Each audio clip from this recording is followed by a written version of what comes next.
बताया गया कि मैंने यहाँ पर नहीं आना चाहिए, इसके लिए बड़ी रुकावटें पैदा की गई। मुझे बताया गया कि यहाँ के जो महानगर पालिका के आयुक्त हैं, म्युनिसिपल कमिश्नर साहब, वो मैदान की परमिशन नहीं दे रहे थे। बार बार मांगने के ऊपर भी परमिशन नहीं दी गई। हमारे कुछ जिम्मेदारों को कोर्ट में जाना पड़ा, कोर्ट ने कुछ फैसला सुनाया। खैर, बात जो भी हो, एक बात अच्छी तरह से समझ लें। भाई साहब, आप लोग भी अगर नीचे बैठ जाए तो वो लोगों को दिक्कत नहीं होगी। आप लोग भी बैठ जाए, उनका बाप आके खड़ा हो जाए यहाँ पर, ठीक है? अब ठीक है, अब मुझे बोलने दीजिए। तो मुझे ये बताया गया कि आयुक्त साहब जो है उन्होंने परमिशन नहीं दी, कोर्ट में जाना पड़ा। अब ये आयुक्त यहाँ पर कौन है मुझे पता नहीं है, लेकिन उनको मेरी फितरत के बारे में ज़रा बता देता हूँ। कहीं दूसरी मर्तबा उन्होंने रोके तो उनको ये समझ लेना चाहिए मैं इतना ज़िद्दी हूँ। अगर तुमने दोबारा रोकने की कोशिश करे तो या तो तुम्हारे घर के अंदर जलसा लूँगा या तुम्हारे घर के बाहर आकर जलसा लूँगा। मैं इसलिए ये बात कह रहा हूँ कि अगर इस मुल्क के अंदर मुल्क के वज़ीर आज़म नरेंद्र मोदी साहब हिंदुस्तान में कहीं पर भी जा सकते हैं बिना रोक टोक के, तो उसी हिंदुस्तान के अंदर इम्तियाज़ जलील भी कहीं पर भी जा सकता है बिना रोक टोक के। तो ये गलतफहमी का शिकार, किसी के दबाव में आकर, किसी के बोलने के ऊपर आप हमें रोक सके, मेरे हिसाब से ये बहुत बड़ी आपकी गलतफहमी है। क्योंकि हम जो काफ़िला लेकर निकले हैं वो काफ़िला अल्हम्दुलिल्लाह अब रुकने वाला नहीं है। मैं आप तमाम लोगों को इस मौके के ऊपर बहुत बहुत मुबारकबाद पेश करता हूँ। हमें बिहार में भी रोका गया था, बिहार में नहीं आना, बिहार में हम नहीं लड़ना, बिहार में हम जीत ही नहीं सकते हैं। ये तमाम सियासी पार्टियों ने ये ऐलान किया था।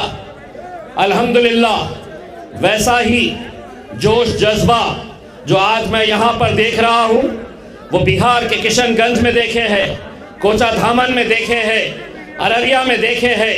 और अल्हम्दुलिल्लाह जो कहते थे कि मजलिस जीत नहीं सकती, मजलिस ने लड़ना नहीं चाहिए, वहाँ पर हमने 5 सीटें जीती है। इसके लिए बहुत बहुत मुबारकबाद आप सभी को।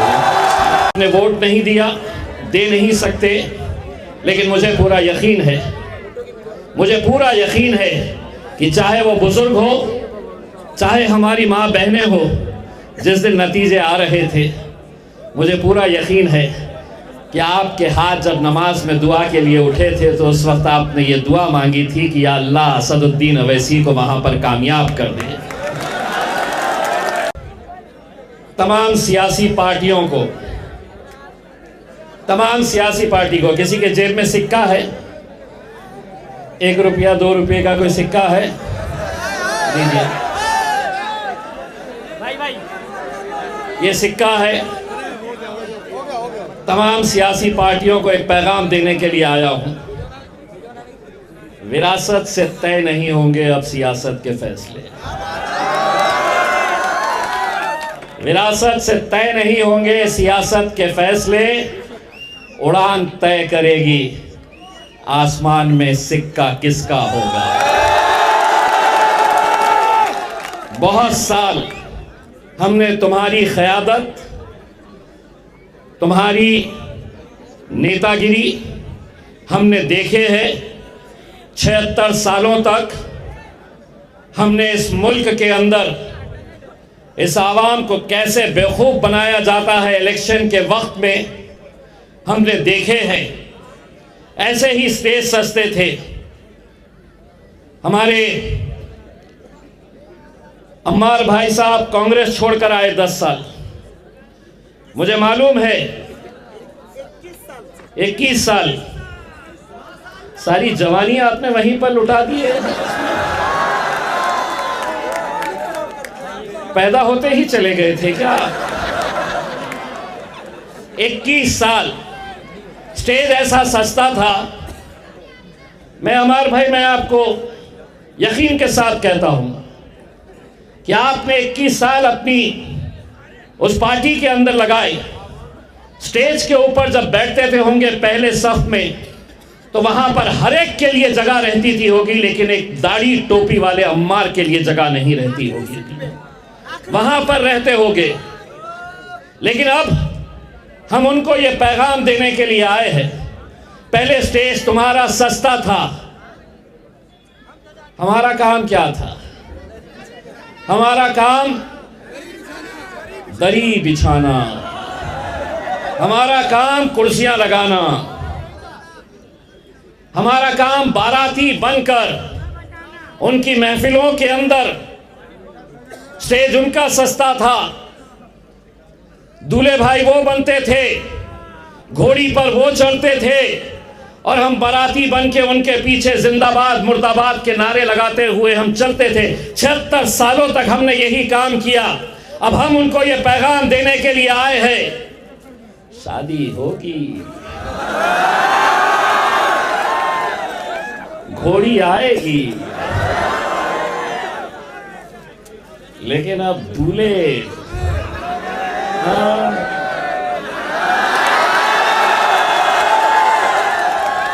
अब दूल्हा हम बनेंगे, और जो 76 सालों तक हमें बाराती बनाकर आए हैं, अब नचवाएंगे, बहुत अच्छे से नचवाएंगे। हम जरा से क्या यहाँ पर आ रहे तो इतनी तकलीफ, अगर वो हैदराबाद से आ गए तो क्या करते? उनको संभालना तो बड़ा मुश्किल है। लेकिन अब हमने तय किया है, अब जो बात होगी वो हिस्सेदारी की बात होगी। अब हम ना तो तुम्हारे लिए दरियां बिछाने का काम करेंगे, ना कुर्सियां बिछाने का काम करेंगे हम, ना तुम्हारी बारातों के अंदर दूल्हे तुम बनेंगे और हम बाराती बनकर घूमेंगे। नहीं, अब वक्त हालात बदल गए हैं। अब हम अपनी हिस्सेदारी मांग रहे हैं, और हिस्सेदारी का मतलब यह है कि अगर ये स्टेज सजेगा, उसमें देश का बड़ा नेता अगर कोई बैठेगा, तो एक कुर्सी मेरे असदुद्दीन अवैसी की कुर्सी भी वहां पर लगेगी। वहां नहीं आ सकते, इधर नहीं जाना। यहां पे कैसा आ रहे हैं?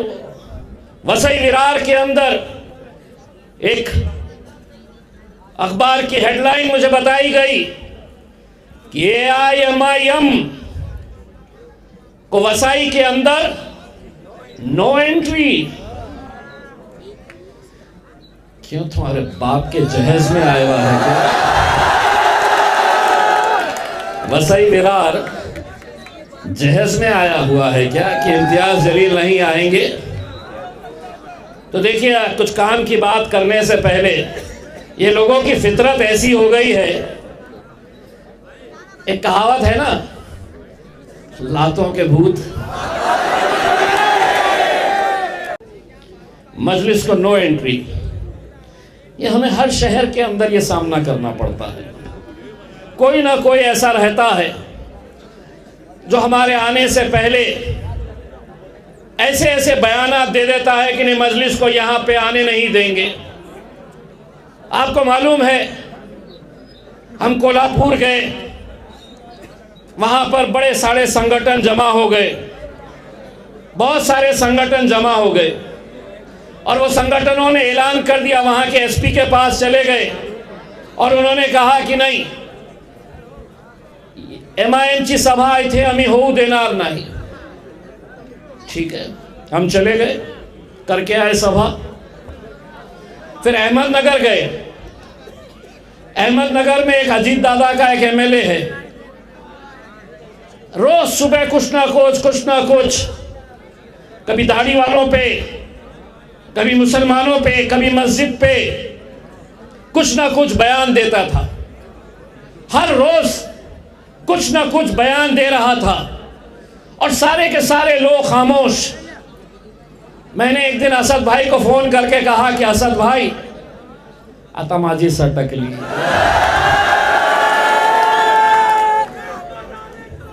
तो असद भाई बोले क्या करता रहते हो मियां? मैं बोला असद भाई चक्का मार के आता है अहमदनगर, मेरा ख्याल है अल्हम्दुलिल्लाह। उन्होंने कहा चलते। मैं बोला मैं जाने का बोल रहा था, आप तो बोल रहे चलते। नहीं चलो, बोले मैं भी चलता। वहां पर गए तो वहां पर फिर वही संगठन पूरे के पूरे जमा हो गए। भाजपा वाले, शिवसेना वाले, कांग्रेस वाले, एनसीपी वाले, कोई बजरंग दल वाले आ गए, विश्व हिंदू परिषद वाले आ गए और आके गए एसपी के पास, कमिश्नर के पास जाके मेमोरेंडम दिए कि अमीर थे असदुद्दीन अवैसी आणि इम्तियाज जलीलला अहमदनगर मध्ये पाय ही ठेवू देणार नहीं।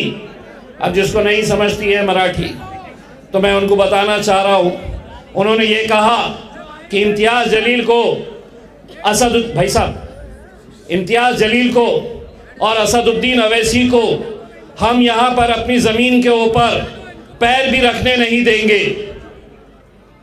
पूरे मीडिया में चल गया कि साहब इतने सारे संगठन एक साथ मिलकर आ गए, पुलिस को निवेदन दे दिए कि तुम यहाँ पर हमारी ज़मीन के ऊपर पैर भी नहीं रख सकते हैं। अब अपनी फितरत तो ऐसी है, जर्रा सा अपने को एक तो छेड़ो मत अपने को, और फिर छेड़े तो तुमको मालूम मीडिया वाले फोन कर करके, आपके जैसे फोन कर करके आप आने वाले हैं, इतने सारे संगठन आपका विरोध कर रहे हैं और उन्होंने ऐलान कर दिया है कि आपको हम आने नहीं देंगे, अपनी ज़मीन पर पैर रखने नहीं देंगे। हम वहाँ पर पहुँच गए अहमदनगर और सबसे पहले स्टेज के ऊपर जाकर मैंने कहा क्या कहे थे, पैर रखने नहीं देंगे, ये ले मेरी टांग, ये मेरा पैर और ये रखा। मैं बोला एक तो सुन ले, तुम सिर्फ पैर नीचे देख रहे हैं, हम पाए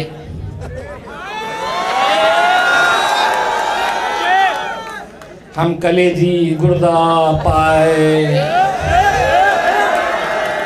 खाने वाले, तो तुम हमको बोल रहे यहाँ पे नहीं आना।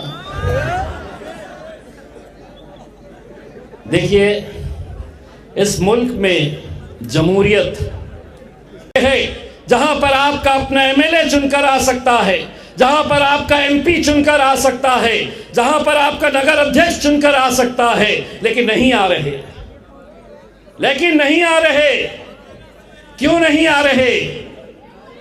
बड़ा आसान है, इस कौम को बांटना, इस कौम को बिखेरना बड़ा अफसोस होता है। इतना सब कुछ होने के बावजूद भी अगर हम एक ताकत बनकर नहीं खड़े रहे तो आज किस दौर से हम गुजर रहे हैं, कैसा वक्त आया है। मैं अगर अपनी मां बहनों को सुनाऊं तो आप सो नहीं सकेंगे रात में। 31 साल का एक लड़का सतारा के पास एक गांव में, इंजीनियर लड़का, इंजीनियर, इशा की नमाज का वक्त हो रहा है गांव में, पूना के पास सतारा के पास का ये गांव। उसकी बीवी 7 महीने की हामिला, प्रेग्नेंट, 7 महीने की प्रेग्नेंट उसकी बीवी, घर में बुजुर्ग बाप, घर में बुजुर्ग मां, वो बीवी दस्तरखान बिछाई हुई है।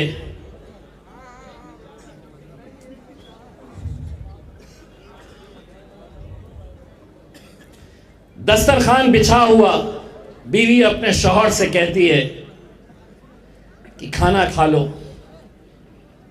शौहर जवाब देता है कि नहीं, मैं पहले नमाज पढ़कर आता हूं, फिर साथ में खाएंगे। सुनिए नौजवानों, क्योंकि ये वाकया सिर्फ उस लड़के के साथ हुआ है ऐसा नहीं है, कल उसके साथ हुआ है, आने वाले कल के अंदर किसी के साथ भी हो सकता है।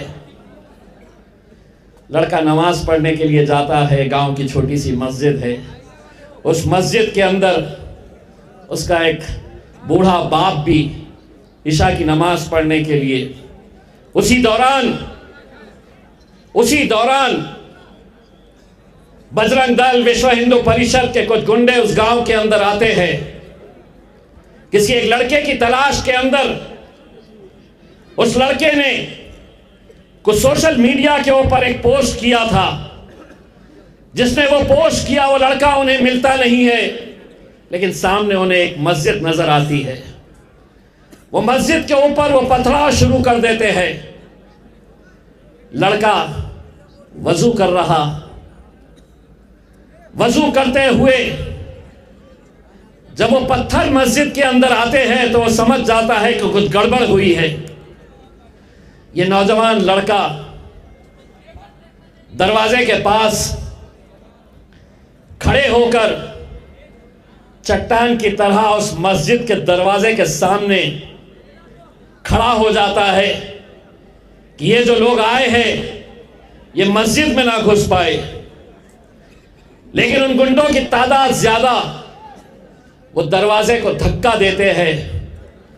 लड़का पूरी कोशिश करता है कि किसी तरह से ये दरवाजे के अंदर ना आ सके। आखिर में वो बजरंग दल के गुंडे दरवाजा मस्जिद का तोड़ के अंदर घुसते हैं। वो लड़के को धक्का मारते हैं, वो जमीन पर गिरता है। वहां पर एक बड़ी फर्शी रखी हुई है, वो फर्शी उठाकर उसके सर पे मारते हैं। कुछ लड़कों के हाथ में रॉड है, वो रॉड से उसका सर फोड़ देते हैं। 31 साल का वो लड़का मस्जिद के अंदर वहीं का वहीं खत्म हो जाता है। मस्जिद में तसव्वुर करिए, उसका बूढ़ा बाप मस्जिद में नमाज पढ़ने के लिए आया और बाहर देख रहा है कि मस्जिद के आंगन के अंदर उसके बेटे की लाश पड़ी है। कि हम हारे जरूर है, हम गिरे जरूर है, हमें हराया जरूर गया है। तमाम सियासी पार्टियां एक साथ मिलकर आ गई थी, तमाम सियासी पार्टियां, चाहे फिर वो सत्ताधारी पक्ष के देवा भाव की पार्टी भाजपा हो, एकनाथ शिंदे साहब की शिवसेना हो, अजीत दादा की एनसीपी हो, या कांग्रेस पार्टी हो, या शरद पवार साहब की पार्टी हो, या अबू आसिम की समाजवादी पार्टी हो। ये सब के सब पूरे के पूरे एक साथ मिल गए और सबने तय किया कि कुछ भी हो जाए, हम में से कोई भी जीता कोई भी हारा चलेगा, लेकिन इम्तियाज जलील ने नहीं जीतना चाहिए। अगर वो हारेगा तो मजलिस महाराष्ट्र के अंदर कमजोर हो जाएगी। लेकिन कहते हैं ना, तो इज्जो मंतशा तो जिल्लो मंतशा, इज्जत का और जिल्लत का देने वाला अल्लाह है। हम हार कर भी ये हाल है।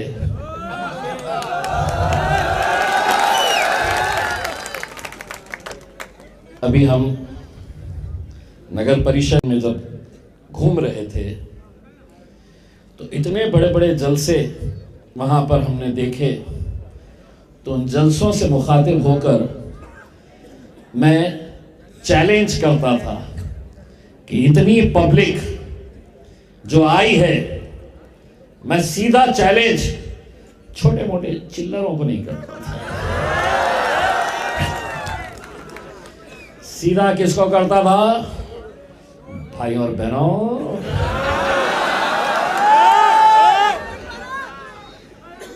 भाई और बहनों को करता था कि तुम्हारा भी जलसा अगर वसई विरार के अंदर होना है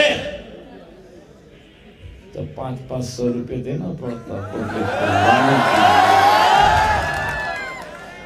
गाड़ियां भेजना पड़ता है, तब जाकर पब्लिक आती है। 500 रुपये दे दो, तुम्हारा भाषण शुरू होने से पहले खिसक जाती है। ये सिर्फ और सिर्फ मजलिस इत्तेहादुल मुस्लिमीन की दीवानगी है कि जो मुझे और आपको एक रिश्ते के अंदर बांधती है, और वो रिश्ता वही है कि तेरा मेरा रिश्ता क्या,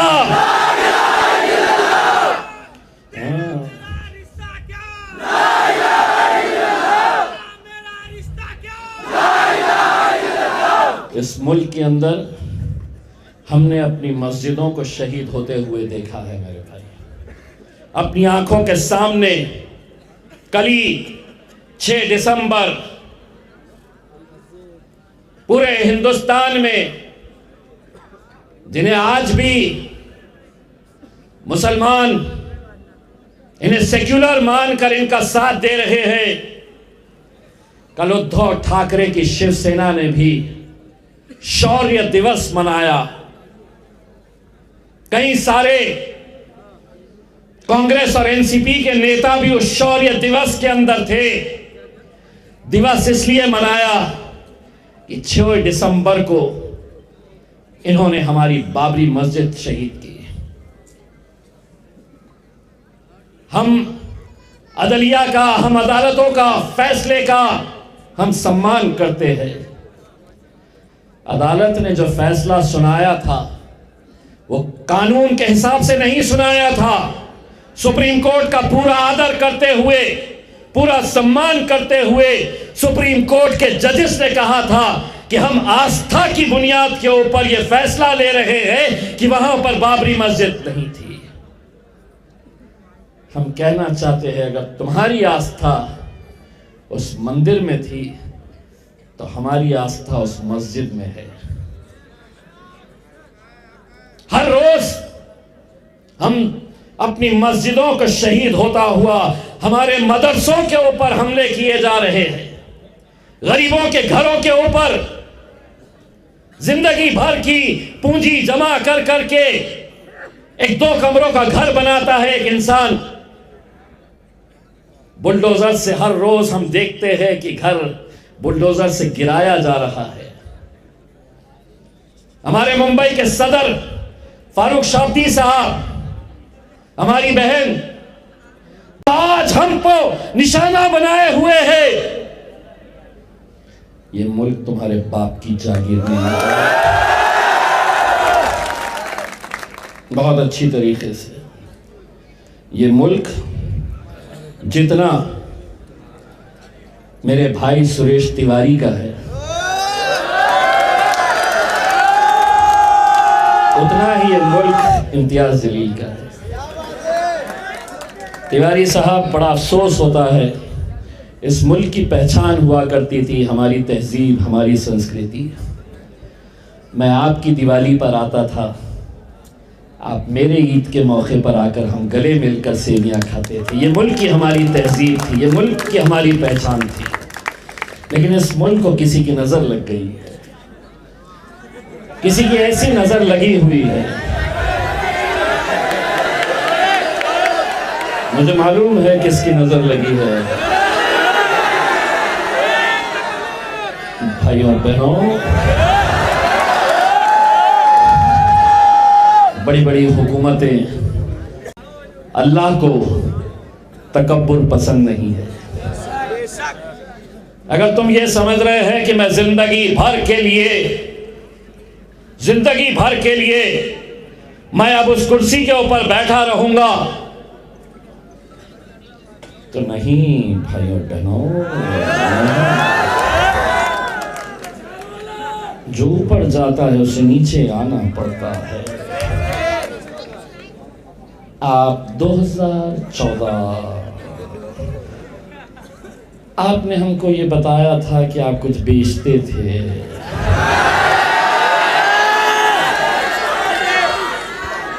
हमें तो पता भी नहीं, आपने कहा हमसे।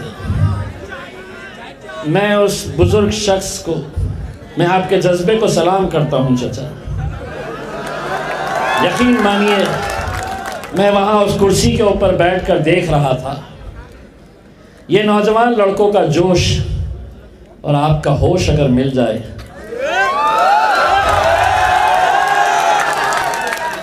तो किसी माई का लाल में हिम्मत नहीं है हमें नीचे गिरा सकता। अब आप इतने बुजुर्ग, क्या आपने कभी उनके हाथ की चाय पी है कहीं? उन्होंने बोले कि मैं बेचता था, तो हमें पता चला कि आप चाय बेचते थे। अगर वो हमसे ये कहे होते कि मैं पकोड़े बेचता था, तो हम समझे होते कि आप पकोड़े वाले हैं। लेकिन एक बात अच्छी तरह से समझ ले, जमहूरियत की यही तो खूबसूरती है कि एक चाय वाले को मुल्क का वजीर आजम बना दिया है। किसने बनाया? तो आवाम ने बनाई, जनता ने बनाई है।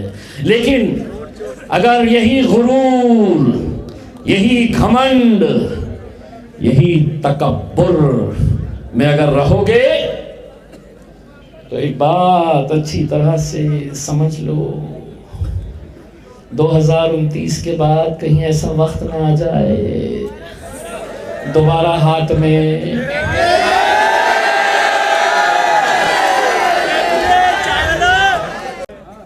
रेलवे स्टेशन है कहीं यहाँ पे? वसई विरार का रेलवे स्टेशन। आप ट्रेन में बैठे हैं और खिड़की में से एक आवाज आ रही है, भाइयों बहनों,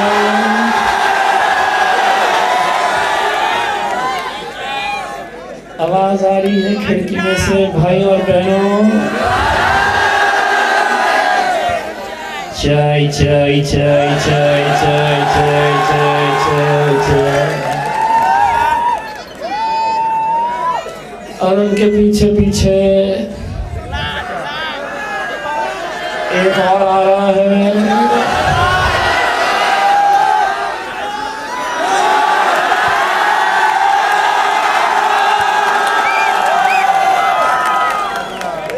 मैंने कुछ नहीं बोला, मैंने कुछ नहीं बोला,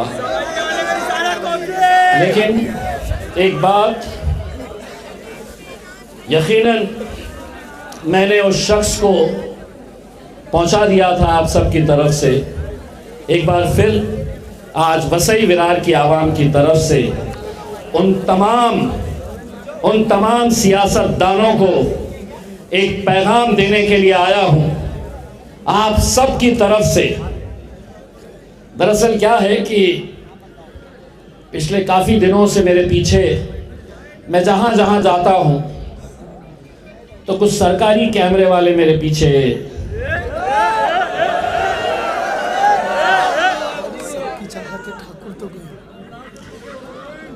तो सब मेरे पीछे पीछे घूमते हैं।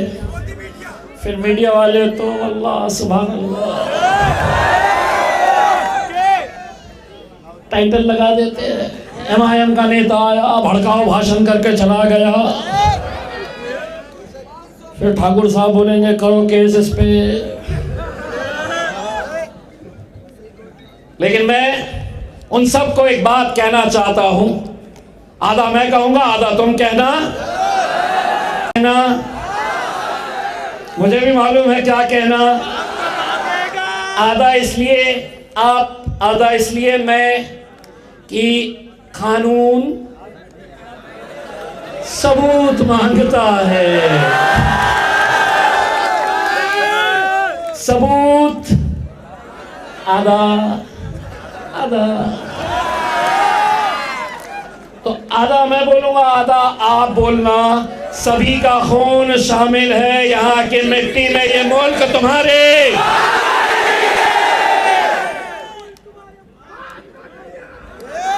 चलिए आप खामोश। बात में आता है तो बाबा जी का हमको सब समझ में आ गया इनसे कैसा खेला जा सकता है। नहीं तो पूरे के पूरे मीडिया वाले इंतज़ार में रहते हैं कि कल की हेडलाइन क्या चलाना है करके। हम बोले हम आते हैं, बोलते हैं, बोल के निकल जाते हैं, तुम्हारे हाथ में कुछ नहीं मिलता है। जो बोलना है हम बोल के चले जाते हैं। बस मेरे बुजुर्गों, मेरे नौजवानों को दो टुकड़ों में बांट दिया था। आज एक शिवसेना जो उनके साथ थी, वही भाजपा अब उन्हें तोड़ने का काम कर रही है। सियासत के अंदर हमारी कुर्सी कितनी मायने रखती है। आज देखिए, जो राजनीति के अंदर एक दूसरे के कट्टर दुश्मन है, एक दूसरे के मुखालिफ है, लेकिन सिर्फ उस कुर्सी की खातिर अपना हाथ में हाथ मिलाकर गठबंधन कर रहे हैं। कहीं शरद पवार साहब एकनाथ शिंदे साहब के साथ चले जा रहे, कहीं अजीत पवार जो भाजपा के साथ है वो उद्धव ठाकरे के साथ चले जा रहे। हर कोई अपनी कुर्सी हासिल करने के लिए हर तरह का समझौता कर रहा है। हम कितने नादान हैं, हम कितने भोले हैं। हमारी कुर्सी हमारे सामने है, लेकिन हम बिखरे पड़े हैं, हम बटे हुए हैं। कोई कहता है कि नहीं साहब, यहां पर आप क्यों आए हैं? यहां पर तो सेक्युलर पार्टियां, हम सेक्युलर पार्टियों को वोट देंगे। आज भी मैं यकीन के साथ कहता हूं कि वसई विरार के अंदर भी ऐसे कई बुजुर्ग होंगे, ये नौजवानों के वालिद होंगे, इनके अब्बा होंगे, जो कहते हैं कि नहीं, ये जमात बड़ी कट्टर है, हम फिरका परस्त है, हम कम्युनल है। अगर सतारा के उस लड़के, अगर जलगांव के उस लड़के के लिए अगर लड़ना और बोलना कट्टरता है, फिरका परस्ती है, तो हां, हम कट्टर है। तुम खामोश है, इसलिए हमें आज खड़े रहना पड़ रहा, लड़ना पड़ रहा, बोलना पड़ रहा है। मैं आप लोगों से तो सिर्फ इतनी इल्तिजा करने के लिए आया हूं। मजलिस की सबसे बड़ी ताकत क्या है मेरे मालूम? मेरे ये नौजवान है, मेरे ये नौजवान है जो अब अल्हम्दुलिल्लाह हर रोज इंस्टाग्राम, फेसबुक, सोशल मीडिया पर देखकर उन्हें मालूम है कि क्या चल रहा है। अब अगर इनके अब्बा भी बोलते हैं कि नहीं, अपने को इसको देना वोट, तो पोटे इतने निकल गए, अब्बा को उठा के लेके जाते, हज़रत चलो पतंग के ऊपर मारना है, अपने को मोहर हो गया है करके। यही करना पड़ेगा। यही करके हमें अपनी सियासी ताकत, सियासी वजूद शर्म आनी चाहिए हमें सबको। पूरे महाराष्ट्र में एक भी मुस्लिम मेंबर ऑफ पार्लियामेंट नहीं है। तुम्हारी आवाज पार्लियामेंट के अंदर, जहां भाजपा हुकूमत के अंदर बैठी है, जो ये फैसला कर रही है कि हमारी बच्चियां हिजाब पहनेगी या नहीं, हमारा शरिया कानून रहेगा या नहीं, वहां पे तुम्हारी आवाज ही नहीं है। एक मुस्लिम मेंबर ऑफ पार्लियामेंट नहीं है। दूसरी पार्टियां कहती है कि हम अगर मुसलमान को टिकट देते हैं तो मुसलमान तो उसे वोट दे देता है, लेकिन दूसरी जाति, दूसरे धर्म के लोग उन्हें वोट नहीं देते। तो सुन लो, हमने भी तुम्हारा कोई ठेका नहीं लिया है। अब हम हमारी हिस्सेदारी मांगने के लिए आए हुए हैं। आपको हमारा साथ देना है। वसई विरार के अंदर इंशाअल्लाह हमारे जिम्मेदार अम्मार साहब, हमारे सैफ पठान भाई, आप लोगों की जिम्मेदारी है। सादिक भाई, शाहिद भाई, आप सबकी जिम्मेदारी है। इंशाअल्लाह आने वाले चुनाव के अंदर यहाँ पर मजलिस का झंडा लहराना चाहिए। और जो लोग हमें रोकने की कोशिश कर रहे हैं, उनको एक पैगाम देना चाहता हूँ। अगर तुम भाजपा के खिलाफ है तो हम भी तुम्हारे दोस्त हैं। हमें इस मुल्क के अंदर भाजपा नहीं चाहिए। इसीलिए हमें रोकने की कोशिश मत करो। तुम्हारा दुश्मन भी वही है जो हमारा दुश्मन है। हम साथ में मिलकर अगर लड़े तो यकीनन एक बड़ी ताकत बनकर हम भाजपा को यहां से पछाड़ सकते हैं। ये समझते हैं कि हमें कोई गिरा नहीं सकता, हमें कोई हटा नहीं सकता। लेकिन मैं आज इन नौजवानों की आंखों के अंदर मैं जो जज्बा देख रहा हूं, इनका जो जोश देख रहा हूं, मुझे इतना यकीन हो गया है कि वसई विरार के अंदर भी मजलिस का झंडा लहराएगा। जाते जाते बस आप लोग मेरे साथ एक आवाज में दोनों हाथ ऊंचा कर